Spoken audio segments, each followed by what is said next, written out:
తెలంగాణ ఇక్కడ అమర్నాథ్ యాత్రకు వీళ్ళు పంపిస్తున్నారు అన్నమాట.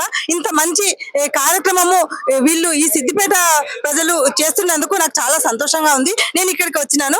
ఈ భక్తులను మనం కనుక్కుందాం. సార్ నమస్తే సార్, మీ పేరు, మీరు ఎందుకు చేద్దాం అనుకుంటున్నారు అన్నదాన వితరణ? 2011లో ఈ సంస్థను స్థాపించడం జరిగింది. అమర్నాథుడు అన్న ప్రసాదం, ఇది ఒక గొప్ప వర్డ్ ఇది. ఎందుకంటే దక్షిణ భారతదేశం నుంచి మొట్టమొదటిగా అమర్నాథ్ కు వచ్చే యాత్రికులకు అన్న ప్రసాద కేంద్రాన్ని బాల్తాల్లో ఏర్పరిచి అమర్నాథ్ కు వచ్చే యాత్రికులందరికీ కూడా అన్న ప్రసాదాన్ని అందించే ఒక గొప్ప సేవా సంస్థ. నిజంగా ఇది అమర్నాథ్ యాత్ర అనేది ప్రపంచంలోనే భయంకరమైన, క్లిష్టమైన, కష్టమైన ఒక గొప్ప యాత్ర. ఆ యాత్రలో 2011 పూర్వము దక్షిణాది భోజనం లభించకపోయేది. అక్కడ నార్త్ ఇండియన్స్ భోజించిన రొట్టెలు, ఆలు కుల్చా అదే తెలియలేదు. నిజంగా ప్రపంచం ఇంత గొప్ప గర్వించదగ్గ ఈ అమర్నాథ్ యాత్రలో భక్తి భావన, పరంపర, ఆధ్యాత్మిక చింతన ఉన్నది ఓన్లీ దక్షిణాది వాళ్ళకి. కానీ అక్కడికి వచ్చే భక్తులు సుమారు 50 నుంచి 60% భక్తులు మన దక్షిణాది వాళ్ళు వస్తారు.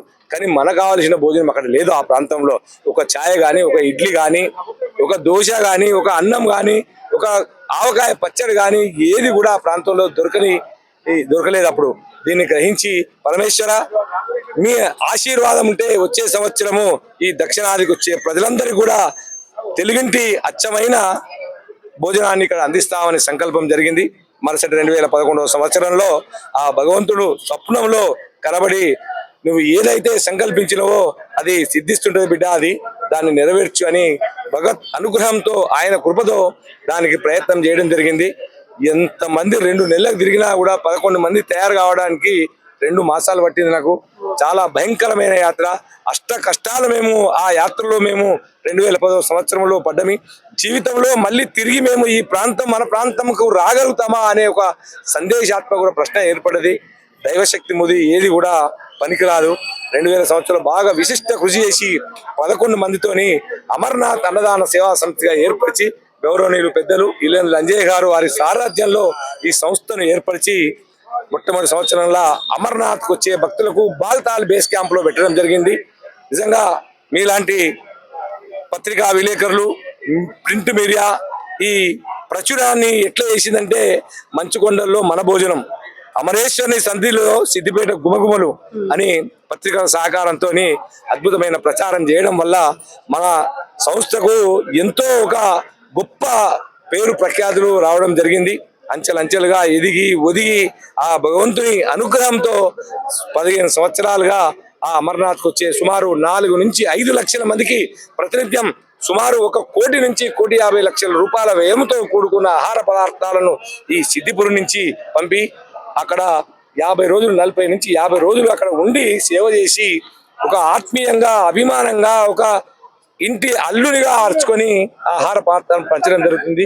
విధంగా ఒక సుమారు 100 మంది టీం వర్క్ ఉంటుంది. అక్కడ దక్షిణాది, ఉత్తరాది వాళ్ళందరం కలిసి ఈ లంగర్ను అద్భుతంగా నడిపిస్తున్నాము. ఇలా భారతదేశ వ్యాప్తంగానే కాదు, ప్రపంచ వ్యాప్తంగా, భారతదేశ ఎల్లలు దాటి ప్రపంచ వ్యాప్తంగా ఈ అమర్నాథ్ అన్నదాన సేవా సమితి పేరును వినీల గగనాంచనంలో రెపరెపలాడే పతాకంలా అనిపించింది. చాలా గర్వపడుతున్నాము. ఇదంతా కూడా సభ్యుల సహకారం, భగవంతుని అనుగ్రహము, ప్రజల సహకారం. సిద్దిపేట పట్టణం ఉండే ఇది పెట్టడము సిద్దిపేటలో పుట్టిన ప్రతి వ్యక్తికి, ప్రతి వారికి ఒక గర్వంగా నేను భావిస్తున్నాను. ఈ సుమారు 11 మందితో స్థాపించిన ఈ సంస్థ ఈరోజు 200 మంది గౌరవ సభ్యులతో పూర్తి సహకారంతో, ఎంత సహకారం అంటే అన్న మీకు మేమున్నాము, మనం అందరం కలిసి ఒక అద్భుతమైన సేవా కార్యక్రమాన్ని నిర్వహిద్దామనే ఒక సదుద్దేశంతో ఈ 15 సంవత్సరాల నుంచి ఈ సుదీర్ఘ ప్రయాణంలో అందరూ ఈ మా గౌరవనీయులు తన్నీరు హరీష్ రావు మాజీ మంత్రివర్యులు, కొత్త ప్రభాకర్ రెడ్డి ఎంపీ గారు, కొత్త మాజీ ఎమ్మెల్యే గారు, ఎంపీ రఘునందన్ రావు గారు, మా ధన్పాల్ సూర్యనారాయణ గారు, మా బల్దియా చైర్మన్ రాజనర్స్ గారు కూడా, వీళ్ళంతా ఎంతో గౌరవ ప్రతినిధులు కూడా మాకు సహకరిస్తూ ఉన్నారు. రాబోయే కాలంలో కూడా ఆ బాల్తాల్ ప్రాంతంలో ఒక సుందరమైన భవనాన్ని నిర్మించి వచ్చే యాత్రికులకు ఇసుకంతా కూడా ఇంచుగా కూడా ఇబ్బంది లేకుండా చేస్తామని మేము తెలియజేస్తున్నాము. మరి సిద్దిపేట పట్టణంలో సుమారుగా ఒక 2 నుంచి 3 కోట్ల వ్యయంతో కూడా 2 అంతస్తుల బిల్లు కట్టింది. మనకు ఇట్లాంటి కార్యక్రమాలు చేసుకోవడానికి ఇట్లా బయట కాకుండా కూడా ఒక కేంద్ర పట్టణంగా మన భవనంలో చేసుకోవాలని ఒక సత్సంకల్పంతో చేయడం జరిగింది. మరి బాల్తాల్ ప్రాంతము, పంచతర్ని, మరి అమర్నాథ్ గుహలో కూడా గత 2 సంవత్సరాలుగా ఈ అన్న ప్రసాదాన్ని అందిస్తున్నాము. అద్భుతమైన సేవా కార్యక్రమం, ఆత్మానందం, ఆత్మకు ఎంతో ఆనందంగా కష్టమైన పనిని కూడా అభిమానంతో చేయడము, ప్రేమతో చేయడము, భక్తి భావనతో చేయడము ఎంతో సంతోషంగా ఉంటుంది. ఇది నిజంగా కూడా దక్షిణాది ప్రజలు, దక్షిణాది 6 రాష్ట్రాల నుంచి కూడా మాకు మెంబర్షిప్స్ ఉన్నారు. అందరి సహకారం, భక్తుల సహకారం అయితే అనన్యం. అది మనం చెప్పలేము అనన్యం అంటే. ఎంతో మంది అన్న నేను ఇప్పుడు ఈ సంవత్సరం కూడా ఒక 20 మంది మనకు మెంబర్స్ కూడా అయినరు.